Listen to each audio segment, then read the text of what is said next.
A veces nos pasan cosas increíbles. Yo estaba tranquilo en Colombia, de repente me trajeron a El Salvador y me dijeron que grabase un podcast aquí con el hermano, con el padre Íñigo, y fíjese, pues lo hicimos. ¿Sabe que fue impresionante? Porque descubrimos que hay cosas inesperadas por delante en nuestra vida y debemos de estar preparados para ello. Nuestra Señora está a punto de hacer grandes milagros. ¿Está preparado para aceptarlos también en su vida? Escuche este podcast. Salve María, el podcast católico en español de los Heraldos del Evangelio.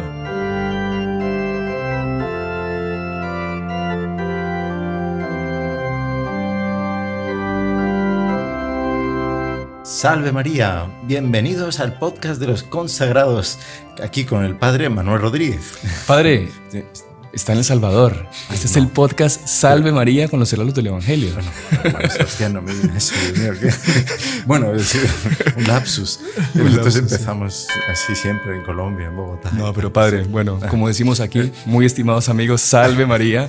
Bienvenidos a un nuevo programa, un nuevo episodio de nuestro podcast Salve María con los Heraldos del Evangelio. Y hoy estamos aquí junto con el padre Íñigo, exultantes de alegría y muy contentos porque contamos con la presencia de nuestro queridísimo Padre Manuel Rodríguez. Salve María, Padre Manuel. Salve María, pues no se imagina la alegría que yo tengo, ¿no? De poder estar aquí con los más seguidos de todo el mundo, heraldos, por las redes sociales, que son el grupo del Salvador, que ya pasaron los 600.000 suscriptores, sí. Imagínense. Entonces, para mí es una alegría inmensa. Y yo justamente iba a decir que para nosotros era una alegría estar ahorita con el influencer católico en español más importante en la actualidad, que es el Padre Manuel, padre. Así que, pues sí. Mire que usted no le conviene pelear en ese sentido porque va a perder.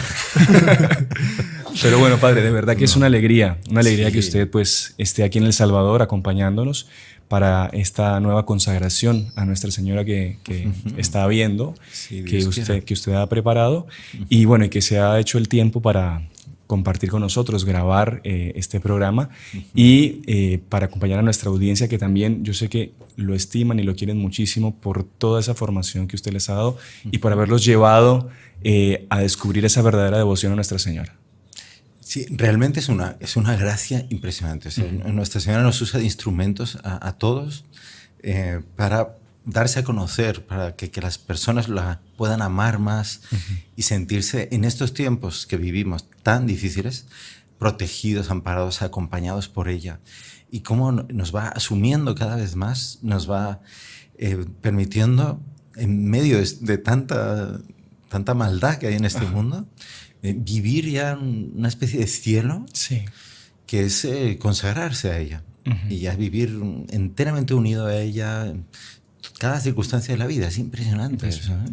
Y realmente estos podcasts y todas las iniciativas por las redes sociales han sido el motivo de que cientos de miles de personas, son ya un millón y medio de personas que han hecho el curso de consagración. En esta última fueron 290.000, ¿no? 290.000. Son en la última. En el habla hispana, porque recordemos que también hacen cursos, los hacen otros sacerdotes, en portugués y en inglés también. Entonces, de verdad que todo esto, y esto lo hablábamos antes con el padre Íñigo, el padre Manuel, como es uno de los frutos de ese empeño que nuestro fundador, Monseñor Juan, desde hace muchos años, él tenía con el apostolado de la evangelización por los medios de comunicación, por las redes sociales. Él fue el pionero en grabar programas, en incentivar a hacer una televisión por internet, que en la época, claro, nadie, para nosotros era impensable, claro, ¿no? Y nadie le acompañó a él como que esa iniciativa, porque no se entendía lo que hace parte del profeta. Ver delante, ¿no? O sea, ver lo que Dios quiere para el futuro. Y me acuerdo que en 2007, 2008 nos lo dijo, ¿no? Necesitamos una televisión por internet. Que la persona esté 24 horas conectada a internet, viéndonos, sabiendo las actividades que hacemos, los programas, y nosotros es imposible por internet, es mucho mejor la televisión normal. Pero ¿quién iría a decir que 14, 15 años después tenemos los medios de comunicación de hoy en día? Y es increíble que un medio como la internet, que es un medio que hace, vamos a decirlo, como es tanto mal en el mundo, decía también uno de los superiores, el padre Pedro, que con todo este apostolado que se está haciendo por los medios de comunicación, por las redes sociales, el demonio se va a arrepentir de haber creado el Internet. Porque claro, se le van a arrebatar tantas almas a él que él va a decir, uy, ¿yo para qué creé esta cosa? Claro. Y es lo que, digamos, bajo la indicación de Monseñor Juan, como usted decía, el profeta tiene esa misión, guiar al pueblo de Dios. Es lo que él nos ha mandado a hacer y estamos haciendo. Y él veía esas cosas, él las ve, esas cosas, no porque haya hecho un estudio sobre medios de comunicación, marketing, no sé qué, jamás, pero jamás. Es por pura intuición profética. Claro, o sea, digamos, el ver de Dios, ¿no? Exactamente, es un ver desde dentro de Dios los caminos que Dios quiere que vayamos recorriendo para cumplir su voluntad. Exactamente. Y estando tan desamparados como estábamos hoy en día, porque hay una confusión, un caos tan grande, pues ha sido esto, en Internet. Llegar a lugares donde nunca podríamos llegar físicamente, ¿no? Imposible, ¿no? Hay personas que nos escriben desde Irak, imagínense cómo nosotros vamos a entrar. De Irak, de Emiratos Árabes Unidos. Sí. De Islandia. Islandia escribió una señora que se había consagrado ahora el fin de semana pasado. Impresionante, ¿no? Ella decía, me acuerdo que este servidor vio el mensaje de ella y lo mandó al grupo de consagrados y esto, que ella estaba pasando por depresiones tremendas y que gracias a descubrir lo que era esa devoción real a la Santísima Virgen por medio del curso del Padre, que ella ha conseguido sobrellevar toda esa situación. Y en un país como Islandia, completamente, yo diría, ateo, y cuando no, pues protestante y esto, ella pues se ha conseguido mantener la fe gracias a esto. Y eso es satisfactorio, padre. Claro, llena de una alegría inmensa, ¿no? Es un apoyo para esa gente que está pobre, sola ahí en medio de un mundo caótico. Y evidentemente a partir de la consagración, pues ella empieza todo un proceso que quiere saber más, quiere conocer más, quiere... Claro. Y en ese punto los podcasts están siendo también una cosa absolutamente impensable hace unos años, ¿no? Claro. Cuando empezaron los primeros podcasts yo ni sabía lo que significaba eso. Digo, pero ¿qué es lo que están haciendo en El Salvador? Diga la verdad, padre, ustedes decían, estos tipos están locos, ¿no? Sí, tal cual. Se sientan en una mesa a hablar exactamente. Y se graban. ¿Qué están locos estos tipos? ¿Quién les va a escuchar? ¿Quién los va a ver, no? Y mire, padre, ¿usted vio? No, 600,000 ya suscriptores. Como dicen, no hay que tener miedo al fracaso y no hay que tener miedo al éxito tampoco. Porque porque es hay que abandonarse a los brazos de nuestra a las manos de la providencia y eso es lo que... Porque a veces la providencia pide fracasos también. Claro, sí, claro. Pero de repente, como somos esclavos de Nuestra Señora, es su obra, ¿no? Y en un programa que a veces nosotros pensamos, salió fatal, qué desastre... Ahí la Virgen lo toma y hace una maravilla. Después a la gente le gusta mucho. Sí. Y otro que pensamos, no, hablamos súper bien, ¿no? Curioso. Ahí después es un fracaso, ¿no? A nosotros, lo voy a confesar aquí en público. Una vez, una semana, estábamos con 1000 actividades, padre. No sé si estamos desviándonos del tema, pero es que cuando entra la gracia por un lado hay que ir por ahí. Claro. Y estábamos con 1000 cosas. Que el concierto de Navidad, que preparación de 1000 cosas para actividades con los niños de pobres por la Navidad. Claro. Y... llegó la semana, el día de grabar el podcast, no estaba el padre Íñigo y dijimos, esta semana no grabemos. No sé, una semana que faltemos no pasa nada. Y el hermano Juan Andrés, que él siempre está ahí, al pie del cañón, dijo, no, mire, siempre, ¿no? sonriendo siempre, aunque por dentro esté destrozado, siempre transmitiendo la sonrisa. Claro. Él dijo, no, mire, nosotros hicimos un compromiso de nunca fallar a la gente. Entonces, no sé, hagamos algo sobre la confesión, llame al padre Víctor, sentémonos aquí, hablamos y listo. Él dice, el peor podcast es el que no se hace. El peor podcast es el que aunque sea un fracaso, pero por lo menos es mejor que no hacerlo, ¿no? Como el rosario, ¿no? Claro. El peor rosario es el que no se reza. Exactamente. Con este medio dormido. Pero padre, estuvimos a punto de no hacerlo. Al final nos convenció el hermano Juan Andrés, lo grabamos y en cuestión de 2 semanas tenía 1 millón de vistas. Y con comentarios impresionantes. Gracias por este programa, me confesé después de 30 años. Con este programa entendí. Entonces usted dice, nosotros no tenemos el derecho de fallarle a la gente. Porque es un instrumento somos de la providencia. Instrumentos. Esclavos de Nuestra Señora y ella usa el instrumento, ella es la que hace la obra. Sí. Nosotros estamos ahí. Somos, como dice San Luis, ¿no? Somos... pobres gusanillos y miserables pecadores, ¿no? Eso es lo que nosotros somos. Pero con la Virgen es un pincel, como un pincel que es un pincel, un desastre de pincel, pero la Virgen consigue pintar un super cuadro, un lindísimo cuadro. ¿A qué se debe? ¿Al pincel? No, el pincel es un desastre. Pero la Virgen es la pintora que lo hace, ¿no? Entonces nosotros también, nuestras cualidades humanas claro. son desastrosas. Y este es un principio que vale para la vida de cualquiera. Sí. O sea, que nadie se sienta una persona inútil, que no vale para nada, que no sé qué. Mire, si usted está consagrado a Nuestra Señora, no se preocupe. Ella le va a hacer una obra maestra de su vida con lo que usted es. O sea, no se preocupe, no tenga esas angustias que tiene la gente hoy en día. Claro que vive pendiente del mundo, de la opinión de los demás. Claro. No, tranquilo. Y sabe, el hermano Armando repite mucho eso en las charlas, que también lo ve mucha gente, y él siempre dice, ¿cómo que no vales nada? Mira a nuestro Señor en la cruz. Tú vales un Dios crucificado. Exacto. Porque él hubiese hecho todo eso solo por ti. Qué bonito, ¿no? Interesante. Siendo esclavos se hacen las mayores obras, ¿no? Sí. Quien lo firma eso es la Virgen María, porque ella dijo, he aquí la esclava del Señor, hágase según tu palabra. Y por esa esclavitud ella fue lo mejor, o sea, lo más grande que se puede hacer, que ser madre de Dios, ¿no? Porque se hizo esclava. El plan de Dios, ella aceptó y restauró todo el orden de la creación. O sea, imagínense, ¿no? Lo que Eva había destrozado, la primera mujer, la segunda Eva, que Nuestra Señora, restauró todo. La nueva Eva. La nueva Eva. Sí, fenomenal. O sea, imagínense.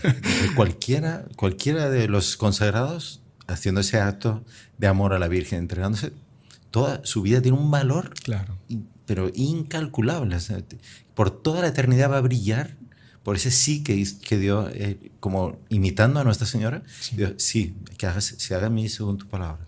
Y entonces empieza a hacer maravillas. Claro. Que puede ser una ama de casa, que no sé, pero haciéndolo con tanto amor como la Virgen lo hacía, su comida de todos los días. Eso se convierte en una oración, un sacrificio que cambia el rumbo de la historia. Que puede, ella sola, una persona así, en su casa, limpiando la casa, está convirtiendo, pero no se sabe a cuántos miles de pecadores que se habrían ido al infierno, pero lo está haciendo con el mismo amor que lo hacía Nuestra Señora. O sea, ¿cómo sentirse inútil o que no vale nada? Y eso es muy interesante, padre. Una persona que se consagra, o sea, que le entrega todo a Nuestra Señora, porque usted le entrega hasta las miserias, los pecados. Sí. Usted, como usted bien explica, usted pasa en todos sus actos a participar de los dones y de las gracias que tenía Nuestra Señora. Es como si fuese Nuestra Señora, porque usted ya no es usted mismo, usted ya no se pertenece. Es ella en el consagrado. Qué bonito eso. Toda la vida, cada momento, cada pensamiento, es ella ya que nos asume. Casi, o sea, creo que no es muy teológico decir eso, pero casi como los ministros, los sacerdotes actúan in persona Christi, en la persona de Cristo, casi que de alguna manera no es exactamente así porque en el ministerio es el propio Jesús que habla. Sí, cuando dice cuando dice yo te absuelvo, es él. En el momento que está ordenado pasa. Pero de alguna manera los consagrados como que actúan in persona María, ¿no? O sea, en la persona de María, no propiamente en cuanto a sacramentos ni nada, pero lo que hacen es como si la propia Nuestra Señora lo hiciese, ¿no? Tal cual. Qué interesante. Que es un tema también que, bueno, habría que desarrollarlo en otro momento, que Monseñor pues ha hablado últimamente mucho de eso, que son las gracias mariales, ¿no? Claro, ahí está. Que son esas gracias reservadas para los días de hoy, para los consagrados de estos tiempos, para afrontar todo esto que se nos viene encima y que sin esas gracias no tendremos cómo pasar esas pruebas, padre, ¿no? Ahí uno ve, cuando un alma decide decirle sí a Nuestra Señora, lo que puede surgir de ahí. Porque nosotros somos heraldos, estamos con el hábito, la gente le gusta el hábito, le gustan los símbolos. ¿Qué símbolo tan bonito, qué extraordinario? Oiga, todo lo que ustedes tienen tiene un brillo, tiene una belleza, algo especial. No digamos ya, pues las iglesias que se están construyendo. Ayer estuve viendo la construcción de la iglesia aquí en El Salvador. Es monumental. Eso va a ser una gloria a Dios. Ahí las ceremonias se van a celebrar, las misas, todo extraordinario. Todo lo que los heraldos hacen deja a la gente así medio deslumbrada. ¿Sí? ¿De dónde nació todo eso? ¿Por qué es así? Es porque hubo un alma, hubo alguien que aceptó las gracias que iba recibiendo de Nuestra Señora y dijo, vamos por aquí. Se lanzó. Exactamente. Ese es Monseñor Juan Clara. Sí. Él es el que nos ha enseñado todo. Sí. Él es el que, del corazón de él, de la imaginación de él, los dones naturales que Nuestra Señora le concedió a él, pero por la fidelidad a las gracias, todo eso fue dando frutos. Por los frutos se conoce el árbol. Entonces, todas esas iglesias, todo el hábito, la manera de ser, la manera de hacer las cosas, el apostolado, el trabajo con los jóvenes, la formación de los jóvenes, las familias, la evangelización, hecho con ese capacidad de maravillar. Entonces, eso es fruto de un alma consagrada a Nuestra Señora, como esclavo de amor, y que fue fiel, y de ahí salió todo eso. Pero con cuánto sacrificio, con cuántos sufrimientos, y sigue, continúa. Y con todo eso que él ha hecho, como dicen unas profecías, dotado de una humildad fuera de lo común. Porque ese esclavo... Claro, y no se adueña de nada. Todo eso lo retribuye a Nuestra Señora. Y por eso es que Nuestra Señora le da mucho más, la providencia le da mucho más. ¿Se acuerda que en los conciertos, cuando... Bueno, él fue el primero, como usted decía, ¿no? El pionero en todo lo que hacemos los heraldos. En los conciertos, él fue el primero que se dedicaba a la música. A veces cantaba la Salve Regina, la cantaba solo, ¿no? Porque en aquella época algunos no le seguían, ¿no? Hacían el cortejo solo, llevando el estandarte, cantando la Salve. Después él dirigió la primera banda de música, la orquesta.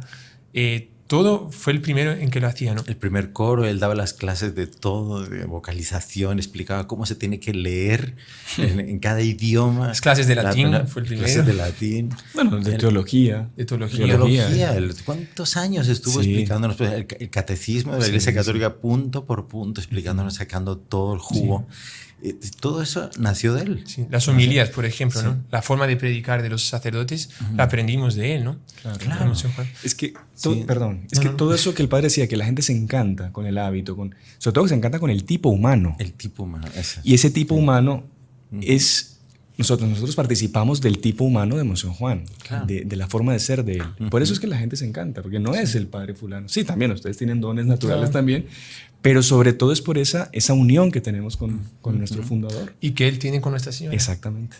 ¿Se acuerda que en los conciertos, cuando aplaudía a la gente, él siempre hacía un gesto así y lo levantaba así, ¿no? Como que... Señalando a Nuestra Señora. O sea, recibe todo ese aplauso, no es para mí, es para Nuestra Señora. Porque somos esclavos de ella, no tenemos derecho a honores ni nada. No, es nada, todo para la Virgen, ¿no? Ya, a su vez, él ya recibió todo esto pues, del doctor Plinio, que le alumbró, se le explicó en qué consistía verdaderamente esa devoción a Nuestra Señora y que es la base del curso de consagración. Claro.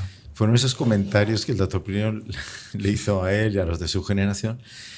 Pues imagínense hace cuántos años, ¿no? Muchísimos años. Pero él los asumió, él aprendió y los puso en práctica y dio lugar a todos los frutos que son los heraldos. Fenomenal, padre. Usted comentaba cuando veníamos del aeropuerto un hecho del doctor Plinio que él decía, en el futuro, no sé si usted quiere contarlo para que...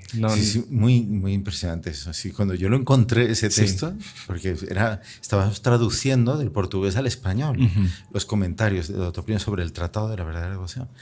Y a las tantas, él, en medio de la explicación que estaba haciendo, él dijo, yo tengo la impresión, se impresiona esa especie de intuiciones proféticas que hablábamos antes, de que en el futuro nosotros seremos conocidos como los hombres del tratado. Qué impresionante. Qué impresionante. Increíble. Impresionante. Y es lo que se está realizando hoy en día. Sí. En una reunión de 1954, 55. Yo creo que esto lo conversamos en el podcast que hicimos a distancia también, pero usted ve cómo el Tratado de la Verdadera Devoción que San Luis escribió, digamos, inspirado evidentemente por Dios, por Nuestra Señora, y que misteriosamente fue oculto durante tanto tiempo, un baúl ahí. Más de 100 años. Y que San Luis ya lo preveía, ¿no? Ya lo preveía. Que las garras del demonio... Está en el libro. Durante más de 100 años este libro estará oculto. Guardado en un cofre. Uno podría decir, sin temor a equivocarse, que era un libro escrito casi que para que le llegase a las manos al doctor Plinio y después pasase todo esa... O sea, no solo al doctor Plinio, claro. O sea, lo que pasa es que en el propio tratado, San Luis de Montfort dice, yo quedaría contento, feliz, con que haya un solo hombre que sea capaz de entender en toda su profundidad lo que está aquí escrito. Porque mucha gente va a leerlo y se va a quedar en el primer escalón, en la primera impresión. Después, algunos van a llegar a la segunda, pero ¿quién llegará a entender hasta el fondo? Que era lo que él vivía, San Luis de Montfort. Cuando el doctor Plinio lo leyó, él acababa de cumplir 20 años, estaba en el 4º curso de la Facultad de Derecho. Y él ya estaba en la historia, ¿no? Pero el público se renueva.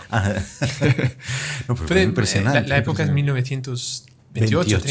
1928. Él había conocido el movimiento católico. Él estaba ya empezando el apostolado en la universidad. Él estaba solo, digamos, porque no conocía a otras personas que tuvieran los mismos ideales que él. No había habido oportunidad. Toda la gente de su familia, etcétera, llevaban otro camino opuesto. Sí. Y él tuvo que enfrentarlos contracorriente y mantenerse fiel a todo lo que había aprendido de doña Lucilia. Pero él ya estaba en una edad que no podía depender de su mamá. Claro, claro. Él era un hombre hecho y derecho. Él tenía que dar pasos por sí mismo y dice, y yo necesito tener más devoción a Nuestra Señora, pero no sé cómo. Y de todas las personas que él conocía, empezaba a conocer sacerdote y tal, pero ninguno le daba elementos nuevos para él dar pasos. Y en esos días, en ese tiempo, fue la canonización de Santa Teresita del Niño Jesús. Y se salieron publicados cantidad de milagros que las personas recibían a través de una novena hecha a Santa Teresita. Entonces él decidió hacer la novena. Voy a hacer la novena y le voy a pedir que me muestre un libro que me permita dar ese paso en la devoción a Nuestra Señora. Y además le voy a pedir otra cosa, dice, que es que me toque la lotería para no tener que trabajar y poder dedicarme 100% al apostolado católico. Qué interesante. Es diferente de rezar para que toque la lotería para llevar una vida con dinero y de pecado. Sí, ¿no? Pero era por causa de dedicar su tiempo 100% al apostolado, ¿no? Sí, pero hay muchas circunstancias de la vida de él. Se podría hacer un podcast contando cómo fue la lucha de él para mantenerse fiel a la Iglesia Católica. Una presión del ambiente para que él abandonase eso y tal, tremenda. Pero él fue fiel. Hizo la novena. Dice, curioso, él comenta, la primera intención, la más importante para mí, era que ganar la lotería. Porque un libro pues lo podría conseguir en cualquier librería, en cualquier momento es fácil de conseguir un libro, bueno. Pero que toque la lotería, eso es algo realmente único, extraordinario, ¿no? Entre millones de personas, ¿no? Y entonces compré el billete de lotería pensando que Santa Teresita me lo iba a conseguir. Y dice, hasta hoy en día no me lo consiguió. Él lo decía con una inocencia. Sí, él nos lo contaba cuando era ya muy mayor, más de 70 y tantos años. Nosotros le conocimos. Y él contaba esas cosas, y le preguntábamos. Y él lo contaba como si fuera ayer, ¿no? Y estaba todavía esperando que le tocase la lotería. Sí, no perdía la esperanza. Bueno, pero dice, pero en realidad las cosas desde el cielo las ven diferente, ¿no? Y entonces ellos quieren lo mejor para nosotros. No me dio la lotería, quiso que yo tuviera que luchar, trabajar para sacar adelante a mi familia, mantener a doña Lucilia, todo eso. Y eso, claro, evidentemente es un mérito añadido a la vida de él muy grande, ¿no? Pero lo más importante en el cielo era conseguirme ese libro. Y cuando yo fui a misa a la iglesia del Inmaculado Corazón de María en San Pablo, solía ir allí, y al salir tuve una llamada interior. Me decía que entrara en la librería que tenían los padres misioneros del Inmaculado Corazón de María al lado de la iglesia. Y yo decía, ¿pero por qué voy a entrar ahora en la librería? Pero bueno, pero como era tan intensa la llamada, fui. Entré y había una serie de libros, tal, y estuve observando. Había dos que me llamaron más la atención. Uno más grande, mejor encuadernado, más bonito, y otro pequeñito y tal, pero estaba en francés. Y dije, bueno, el francés, voy a agarrar el francés. Además, cuesta menos y tengo poca plata. Sí. Entonces, se llevó el pequeño. Yo lo metí en el bolsillo, fui a casa. Al día siguiente lo abrí. Esperando, encontré una cosa común. Así. Era el Tratado de la Verdadera Devoción por el beato Luis María Griñón de Montfort. En la época no era santo todavía, estaba solo beatificado. Y cuando yo empecé a leer el libro, me daba golpes con la mano en la frente. Y dice, pero este hombre, pero qué visión, qué extraordinario, qué magnífico. Él empezó a estudiar el tratado, pero con una profundidad. Sí. Él llegó a memorizar partes enteras del tratado. Él las hizo en resúmenes, en hojitas, con su letra chiquitita que llevaba en el bolsillo. Cuando iba en el tranvía a la universidad, él iba repasando lo que había estudiado el día antes. Este es el libro de mi vida. Esta es la clave de mi vida, ya para siempre. Qué fenomenal. Es un regalo de Santa Teresita de Jesús. Y usted ve que esa profundidad con que él recibió esa gracia nos la transmitió a través de Monseñor Juan Clara a todos nosotros. Qué fenomenal. Es lo que vivimos. Y los cursos de consagración ahora, pues una explosión así también a miles, cientos de miles de personas en el mundo entero, hasta el último rincón, que está llegando. Que están participando de esa gracia. De esa gracia que él recibió. Exactamente, recibió. Pero bueno, padre, yo creo que la primera parte del programa se nos fue. Pasa que usted habla muy agradable y el tiempo pasa muy rápido. Pero entonces vamos a hacer la pausa comercial ahorita y cuando regresemos ya usted nos va a hablar de otros libros que pueden ser el libro de nuestra vida también. Exactamente, eso es verdad. Para que comprendamos mucho también la devoción a Nuestra Señora. ¿Les parece? Perfecto. Entonces ya regresamos, no se despeguen. Salve María. Continuamos con la segunda parte de nuestro programa Salve María, conocer a los del Evangelio. Y hoy estamos con el padre Manuel Rodríguez, el padre Íñigo y este servidor, hablando pues de varios temas, de la devoción a la Santísima Virgen, de los cursos de consagración, de las gracias que se han recibido, del tratado de la verdadera devoción, del origen de todo este apostolado que fue a través de esa gracia que Santa Teresita le concedió al señor Dr. Plinio Correa de Oliveira, el inspirador de los heraldos, para conocer más, dar pasos en la vida espiritual al respecto del conocimiento de la devoción a Nuestra Señora. Y a raíz de todo eso es que en los días de hoy el Padre Manuel hace cursos de consagración en el que se consagran millones de personas, que es pues un apostolado fenomenal del que estábamos hablando. Y Padre, vamos a entrar ahora en un tema que es de interés para todos, consagrados y no consagrados. Mucha gente, que no se ha consagrado, pues le recomendamos que se consagre, que es ya con lo que hablamos en la primera parte, creo que está muy claro la importancia. Pero también hay una pregunta que se hacen muchos consagrados, que a nosotros también nos llegan aquí a consultar. Bueno, yo ya hice el curso con el Padre Manuel, me pareció espectacular, ya me consagré a la Virgen, todos los días rezo mi consagración, todos los días rezo el rosario, mi vida está cambiando, pero yo quiero más, yo quiero conocer más. Buena señal. Buena señal, sí, exactamente. Claro. Entonces, ¿qué le podemos decir a esas personas? ¿Cómo pueden conocer, cómo pueden crecer más en esa devoción a Jesús por las manos de Nuestra Señora? Claro, es que aparte de consagrarse y de vivir cada día esa consagración, que ya de por sí eso es una fuente de gracias inagotable, porque Nuestra Señora les va, en la medida que la persona va dando, va poniendo en práctica esa donación, esa entrega a ella le va concediendo místicamente una participación más grande en todos los dones, virtudes de ella. La manera de tener paciencia, de tener resignación delante de las dificultades, confianza para superarlas, etc. Aparte de ese crecimiento interior, la inteligencia también pide, ¿no?, que se explicite, que se explique claramente algo más, conocer cada día algo más de Nuestra Señora, el conocimiento de Nuestra Señora. Eso también es muy importante. Aparte de vivirlo, de esa parte vivencial, es necesario ese conocimiento cada vez mayor y que da elementos para vivir más intensamente. Entonces es un círculo virtuoso que va haciendo que la persona vaya conociendo más, amando más, sirviendo más y deseando más. Entonces ahí la gracia va dando.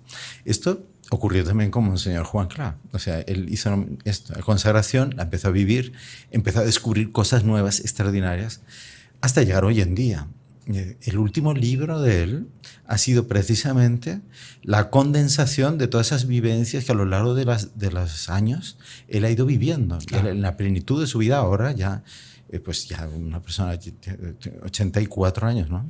Entonces él tiene un caudal de conocimiento de Nuestra Señora que ha querido poner a disposición nuestra. Qué bonito. Y esto dio origen a esta trilogía de libros que se titula María Santísima, el paraíso de Dios revelado a los hombres.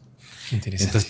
Entonces, es impresionante lo que él ha conseguido sintetizar en estos 3 libros. que se pueden leer por separado. Claro. Porque el primero es precisamente la vida de él con Nuestra Señora. Las experiencias personales de él. Desde pequeño. Y que a muchas personas está sirviendo, por los retiros marianos que hemos hecho, una de las meditaciones se basa en esto, a muchas personas le ha servido para también hacer como un repaso de su vida en esta clave.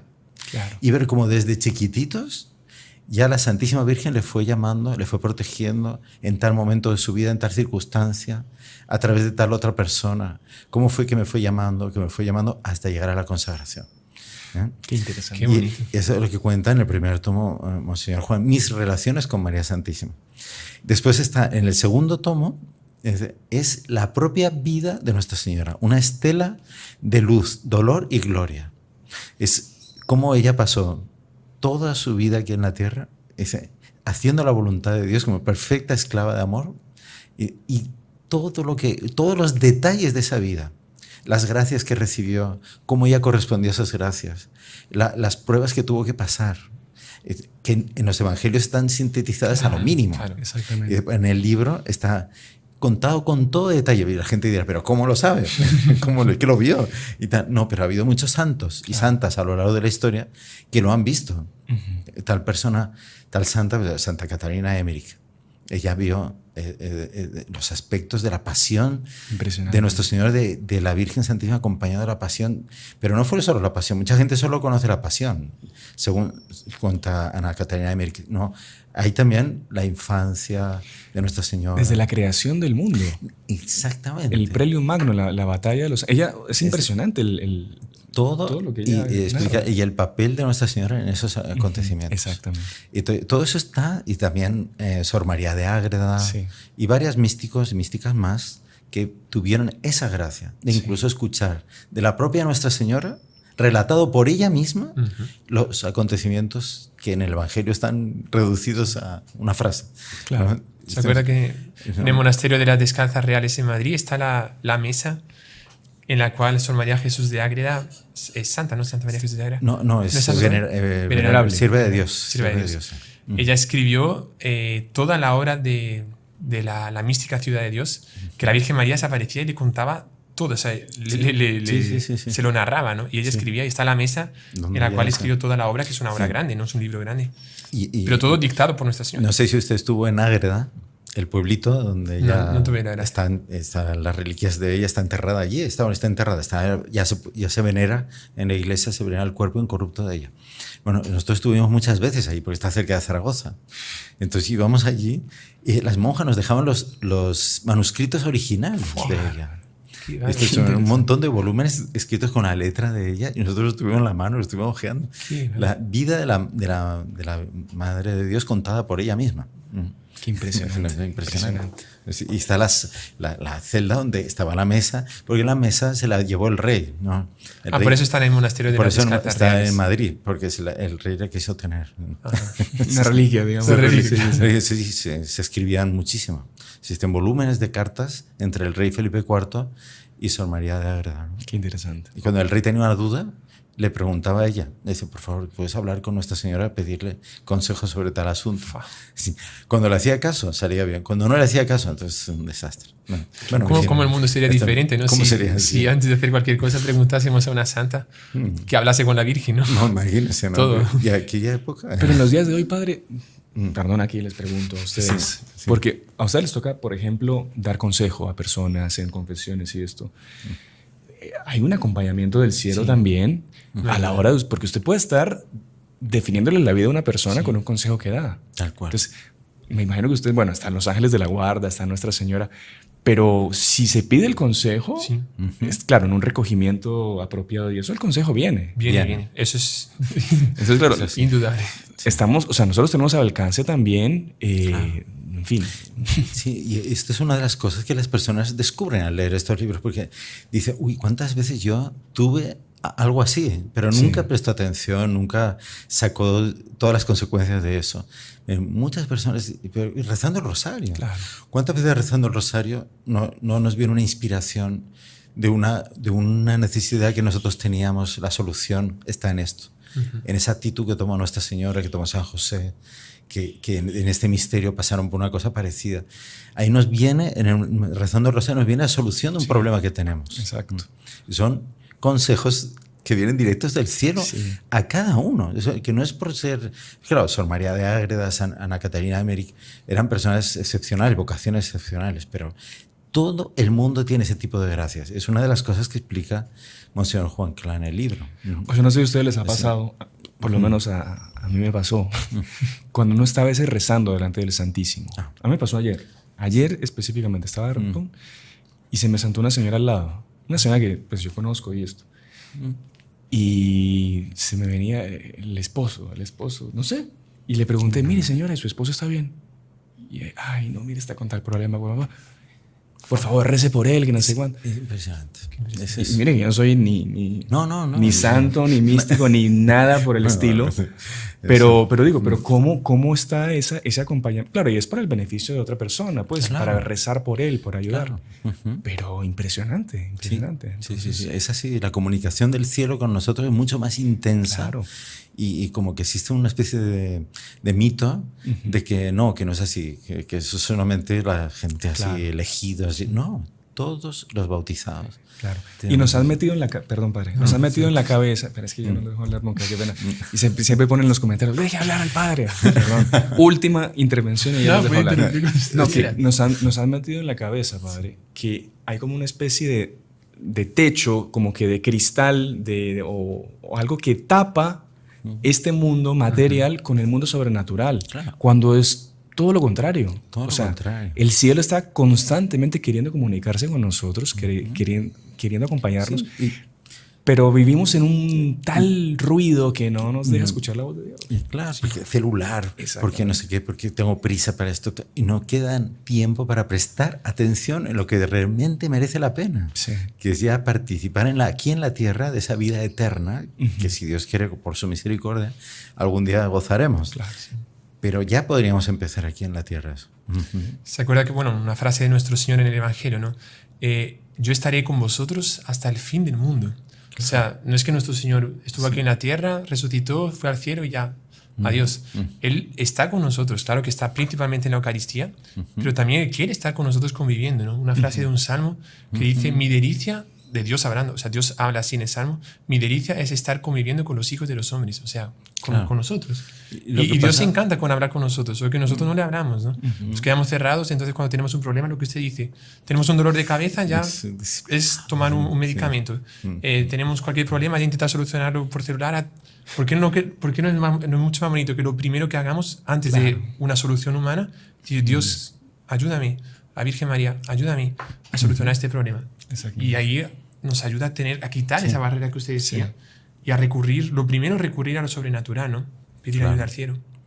Y eso que ocurre a nivel personal de cada uno es los problemas de la humanidad, más todavía. Entonces, la verdadera solución de todos los problemas que la humanidad tiene hoy en día está en lo sobrenatural. Claro. Entonces, con todas las cosas técnicas que tenemos hoy en día, no conseguimos arreglar nada. Al contrario, se vuelven contra la propia humanidad. Claro. Entonces, con las armas, con todos estos desastres que vemos, climáticos, todo eso que es consecuencia del mal uso de lo que Dios nos dio, porque no escuchamos la voz de Dios, lo que Dios quiere. ¿Qué es lo mejor? Como decíamos en la primera parte, solo para corregir, que lo que usted dice, la creación de las cosas que el hombre va haciendo y que se vuelve contra sí mismo. Cuando yo me refería al Internet, creado por el demonio, o sea, evidentemente hay alguien que lo creó, pero digo que el mal uso que se le da al Internet a veces es una herramienta, un arma del demonio que nosotros... Y muchos saben a lo que me refiero, porque lastimosamente todos estamos expuestos a eso. ¿Cuántas veces el demonio no hace caer a las personas por medio de ese? La cantidad de personas que están en el infierno por causa de Internet. Claro. Y que personas mueren en pecado grave. Que eran buenas, pero que precisamente por el Internet se dejaron llevar de lo peor. Entonces, pero eso es, miren, nosotros lo escuchamos continuamente en las confesiones. Personas se han vuelto esclavas de vicios por culpa de Internet. Y podría ser, o sea, igual que se le da un uso excelente, pues con la difusión, pues con los podcasts, la formación católica y todo, que ahora se puede. Pero lo peor ha sido lo que más ha crecido en Internet. Claro. Pero cuando la pandemia, sí, claro que surgieron todos los programas católicos de formación y tal, pero usted vea, ¿cuál es la cantidad de páginas más vistas en Internet? Dice, páginas pornográficas y cosas de lo peor, de lo peor.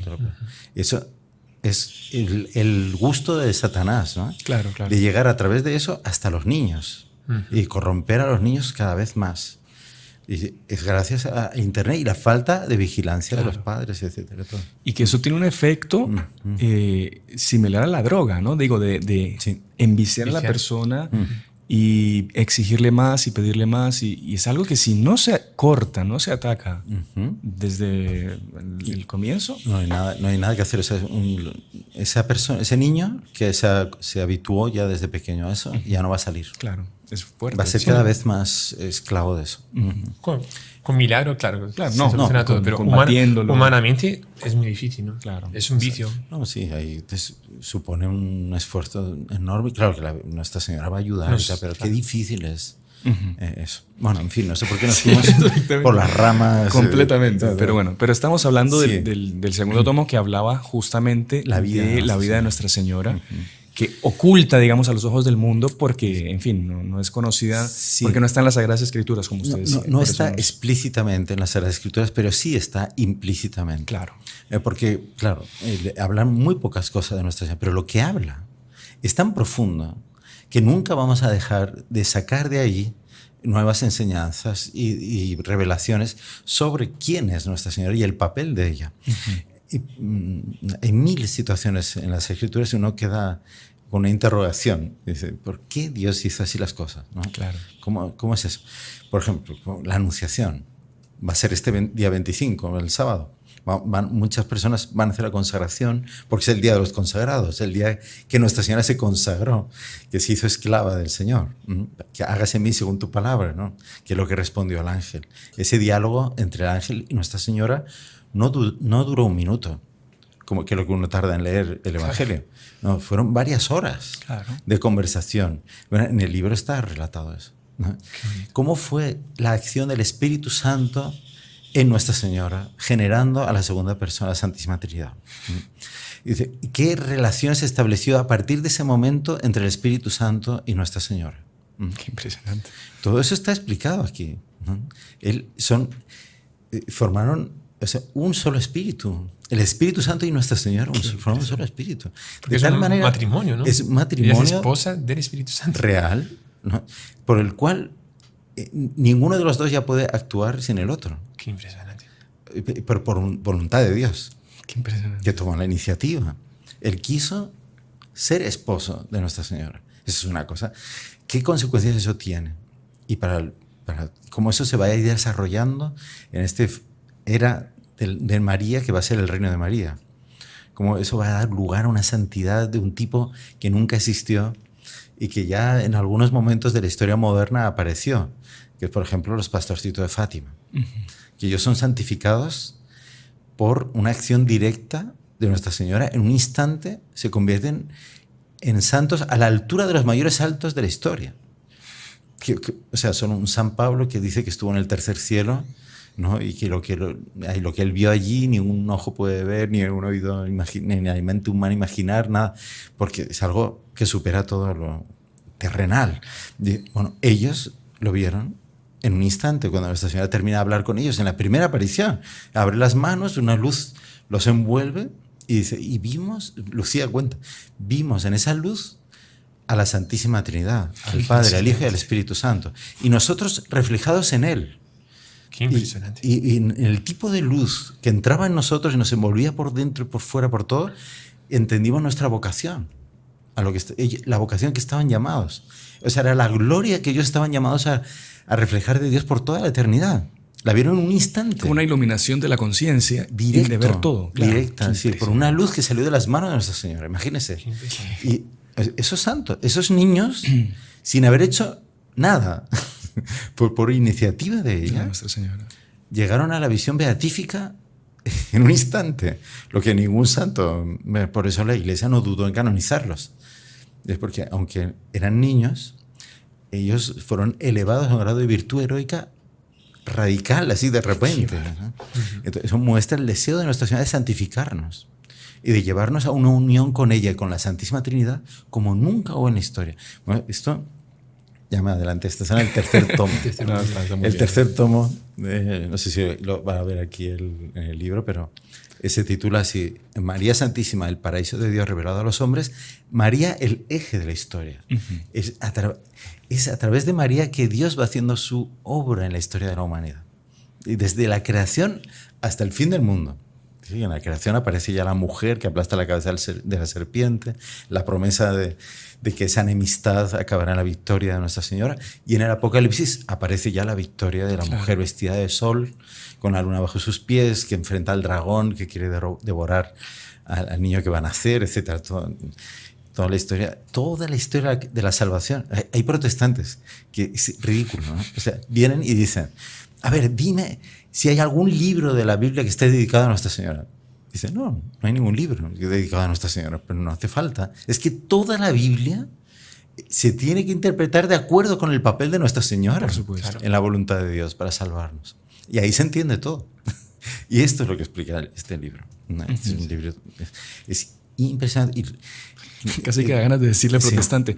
No, con lo que usted me está diciendo se entiende la primera parte del Génesis, que dice que pondré enemistad entre ti y la mujer, entre su descendencia y la tuya, porque usted está atacando a la mujer. Usted hace parte de la descendencia de la serpiente. Claro, está clarísimo, sí, ¿no? Está ahí está en la Biblia. Sí, ¿no? Sí, es verdad. No, es eso con mismo. Biblia en mano. Claro, es que todos estos pastores, entre comillas, ¿no? Se dedican a poner prejuicios en la gente, claro. Meter prejuicios contra Nuestra Señora y contra los dogmas de la Eucaristía, etc.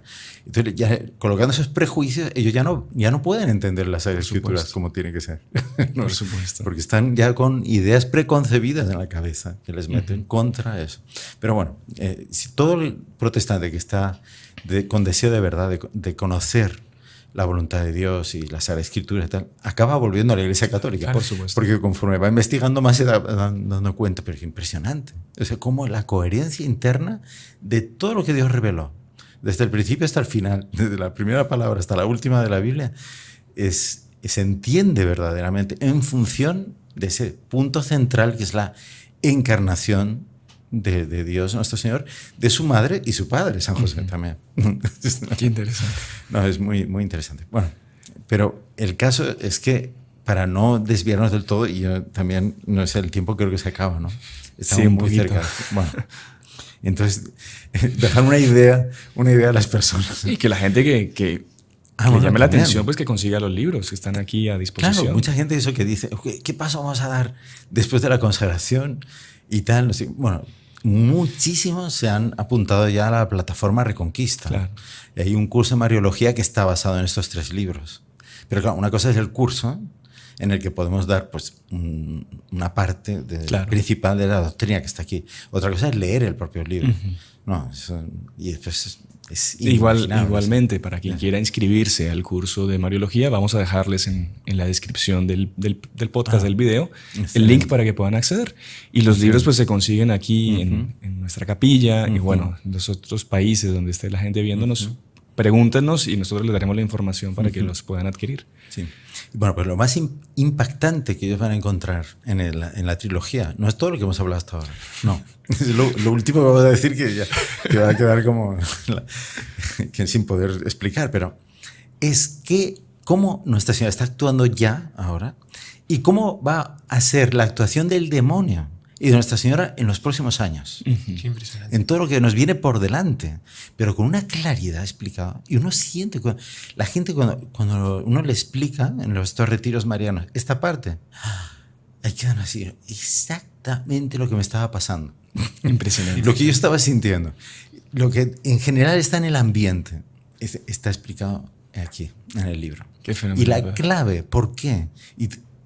Es impresionante, pero impresionante. Pero Un hilo. Un hilo, a ver. A ver si me convence de comprar el libro, padre. No, por ejemplo, dice, ¿hubo alguna vez en la historia una situación parecida a la que estamos viviendo hoy en día? ¿Hubo en algún momento de la lucha entre la Virgen y la serpiente, entre los hijos de la mujer y los hijos de la serpiente, algún momento en la historia que fue parecido a lo que está pasando ahora? Que pasaron por la misma situación. Aquellos que eran fieles. Sí hubo. Y es precisamente los últimos 2 libros del Antiguo Testamento que preceden al Nuevo Testamento. Claro. Fue el momento clave, digamos, en que está a punto ya, después de tantos siglos, de realizarse la promesa de que se va a encarnar, el Mesías va a llegar. Y ese Mesías nos va a salvar. Entonces, el demonio no tiene fe. Claro. Pero sí tiene una percepción de cómo está la situación de la humanidad y tal, y por esa percepción olfatea, por así como un animal olfatea a la presa, ¿no? El demonio olfatea que está llegando la hora de Dios, que se van a cumplir las profecías. La plenitud de los tiempos. Claro, y que él tiene que evitar que eso ocurra. Claro. Entonces, en la maldad de él, hace una trama para intentar evitarlo. Es lo que hizo exactamente en el final del Antiguo Testamento, cuando unos menos de 200 años antes del nacimiento de nuestro Señor, él, a través de unos instrumentos humanos, intenta aniquilar, destruir la fe judía de los judíos. Los que quedaban todavía, el resto que quedaba, que creían que iba a venir el Mesías. Él trata de exterminar al pueblo judío a través de Antíoco Epifanes, que era el general de Alejandro Magno, que queda al mando, controlando la zona de Judea y otros reinos, y les obliga a adoptar las modas, las costumbres, la mentalidad pagana, idolátrica de los griegos. Entonces, tienen que adorar a Zeus, a todos los dioses del Olimpo. El templo de Jerusalén se tiene que convertir en un templo de todos los dioses. Está prohibido tener las Sagradas Escrituras. El que conservaba un pergamino, aunque fuera solo con los 10 mandamientos, y lo encontraban los soldados de él en su casa, los mataban a toda la familia. Solo por tener un pedazo de las Sagradas Escrituras. Si encontraban que los niños habían sido circuncidados, que era la señal de la pertenencia al pueblo judío, entonces mataban a los padres y a toda la familia, los mataban a todos. Si no se vestían como los griegos, también, ¿no? ¿No les suena eso a algo? Sí. ¿No les parece que hoy en día están cada vez obligando más a las familias que no, los niños no pertenecen a los padres, que tienen que aprender estas ideologías y aquellas? Bueno, y no hablemos de la vida moral que llevaban los griegos. Exactamente. Que es lo que se ve hoy en día. Exactamente, eso mismo. Con jurisdicción y todo. Es algo que es una ley que... O sea, los griegos eran inocentes comparados con los de hoy en día. Claro, exactamente, una cosa, eso mismo. Sí. Pero para ellos era normal. Era fatal. Pero era el pecado. Con libre... Sí. Exactamente. Impresionante, padre. Y querían obligar a los judíos a eso, hasta que hubo una familia, hubo un hombre que era Matatías, el patriarca de la familia de los Macabeos, que da origen a los Macabeos. Él con sus hijos dice, no, nosotros no vamos a adorar a los ídolos, no vamos a seguir las costumbres paganas, nosotros somos fieles a Dios nuestro Señor. Y esta familia es tomada por la providencia para salvar a todo el pueblo judío. Todos los que todavía mantenían la fe. Claro. Y eso da lugar a ese resto de Israel que mantienen la fe en el Mesías, del cual van a aparecer San José, Nuestra Señora, y los pocos judíos que de verdad creían en el Mesías todavía. Por cierto, el libro de los Macabeos, que arrancado así por Martín Lutero como si nada. Ah, sí, los veo. Bueno, ¿por qué? Claro, sí, pero ¿sabes por qué lo arrancó? Porque habla de que es bueno rezar por los muertos. Sí. Y entonces, entonces pero hay algo así, en fin. O sea, usted ve que es muy... En fin, padre. Sí. Oiga, padre, pero qué interesante eso último. Muy interesante. Creo que es el punto central. Mutatis mutandi, o sea, lo que usted dice, lo que estamos viviendo. Dice, pero explica con detalle qué es lo que va a hacer hoy. Es lo que está haciendo hoy. Impresionante. Que es mucho peor que lo que hizo en la época de los Macabeos también. Porque es extirpar del alma humana la capacidad de confiar en Dios. Qué impresionante. Y es lo que está intentando de todas las maneras. Si personas se aíslan de Dios, viven vida enteramente material y se desesperen, pierdan esperanza, Y entonces ahí están enteramente en las garras de él. Y lo que usted comentaba, y bueno, el Dublín lo comenta en el RCR también, que la gente pone su esperanza en la tecnología y va a buscar, digamos, hasta el final de sus vidas el antídoto para evitar la muerte, inútilmente. Claro, y es lo mismo, más o menos eso. La gente pone de lado a Dios y empieza. Sí. Con todo esto de la vida virtual. Entramos en ese tema, padre, y se tiene que quedar una semana más aquí. El metaverso y toda esa historia. Eso es así. O sea, ellos quieren crear una vida artificial que sea eterna. Exactamente. Imaginar que eso es la vida. Y que sea completamente con ese toldo, o sea, con ese techo desvinculado de Dios, ¿no? Claro, lo que se decía. O sea, es un ateísmo completo, ¿no? La persona no necesita de Dios. Pero me parece muy importante, ya estamos terminando, creo, pero solo la aplicación que usted dijo del Antiguo Testamento para el Nuevo Testamento. O sea, cuando estaba finalizando el Antiguo Testamento y entrando una nueva alianza, o sea, un cambio radical en la época, surge esto, una persecución como nunca había existido en la historia contra los verdaderos hijos de Dios. ¿Por qué? Porque estaba cerca el Nuevo Testamento. Y me parece que lo que estamos viviendo hoy en día, ¿no? O sea, es un cambio de época, como va a venir el reino de María. Eso, unas gracias nuevas, mariales, que hablábamos, señor Juan y tal. Y entonces está a punto de cumplirse todas esas profecías. Él está... Sí, o sea, una tercera época, existe el Antiguo Testamento, Nuevo Testamento, el Reino de María. Sí, el Reino de María, que es la plenitud del Nuevo Testamento. Que está la persecución del demonio y después la respuesta de Dios, que son todas esas gracias que ya son, que estamos viviendo con el tratado, con estos libros. Claro. Y que empiezan en Fátima de una manera así súper... Sí. Y que esas personas que son marcadas por Nuestra Señora, por así decirlo, con la consagración, son los que van a tener esas gracias. Lo dice San Luis en el tratado. Solo los que se consagren como esclavos de amor pasarán para el Reino de María. Impresionante. Eso es, usted ve que es un panorama de una grandeza, y eso es, yo creo que es el siguiente paso después de consagrarse. Es vivir cada día esa esperanza, esa confianza, que es la virtud más importante hoy en día. Es confiar enteramente en Nuestra Señora, aunque humanamente pueda parecer todo perdido en mi vida personal o en el mundo, lo que sea, no dejarse llevar de esa impresión. Es una mentira del demonio, que quiere quitarnos la confianza en ella. Nuestra Señora ya decidió. Y son las almas inocentes, son las almas virginales, son las almas humildes que aceptan hacer la voluntad de Nuestra Señora las que van a hacer la historia. Y que los que van a ser esos santos, que van a ser robles, ¿no? Sí. Al lado de gramitas con los santos de épocas anteriores. Hierbecilla. Y eso, San Luis dice, ¿no? Y eso se entiende solo participando de esas gracias de Nuestra Señora, de esas gracias mariales. Sí. ¿Sí, no? Francisco de Jacinta de Fátima. Exactamente. Eso mismo. Eran niños y se convirtieron en unos santazos. Claro. de la noche a la mañana. Una acción directa de María. Los consagrados van a hacer eso. Así que... Dan ganas de... Padre, no da ganas de... Es que de verdad que se va el tiempo y bueno, Padre, muy agradecidos de verdad por su presencia, por su conocimiento, por transmitirnos tantas cosas fenomenales. De verdad que uno queda entusiasmado. Y con ganas de enfrentar esta lucha que se viene, pues con todo el énfasis y todo el empeño. Y es una alegría que estemos juntos, padre. Y que nos hayan invitado a estar aquí en El Salvador. Cuando quiera, padre. Si usted quiere, hablamos con Monseñor Juan y que se venga para acá. Padre, mire, tenemos un regalo para usted que solo se lo damos a las personas importantes. Entonces se equivocaron.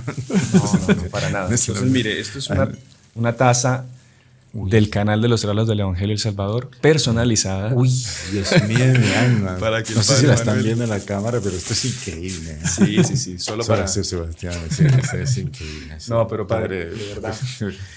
Qué detallazo. Para cuando usted esté haciendo sus otros programas y eso se acuerde de nosotros. No sé si me van a dejar usarlo en los podcasts allí. Porque claro que sí, padre. Claro que sí, no. No, si todos todos estamos luchando por lo mismo. Y además que todo el mundo sabe que el podcast original es el del Salvador, así que... No, mentira. Es verdad. No acepta imitaciones. No. Pero bueno, padre, de verdad que muy agradecido por su tiempo y le pedimos una bendición para terminar y comprometiéndolo para cuanto antes, en algún momento que pueda, podemos comunicarnos nuevamente y hacer un programa en conjunto. Claro que sí. ¿Está bien? Un gusto enorme. Y siempre vengan también allá a Bogotá, por favor. Nos gustaría de venirse. Sí. Wow, qué bueno. El padre Íñigo todavía Me encantaría. no conozco Él Colombia. tiene que venir. Le vamos a llevar. Yo tampoco, yo hace mucho que no voy, así que también. Vamos, Padre. El Señor esté con ustedes. Y con tu espíritu. Y la bendición de Dios Todopoderoso, Padre, Hijo y Espíritu Santo, descienda sobre ustedes y permanezca para siempre. Amén. Salve María. Salve María.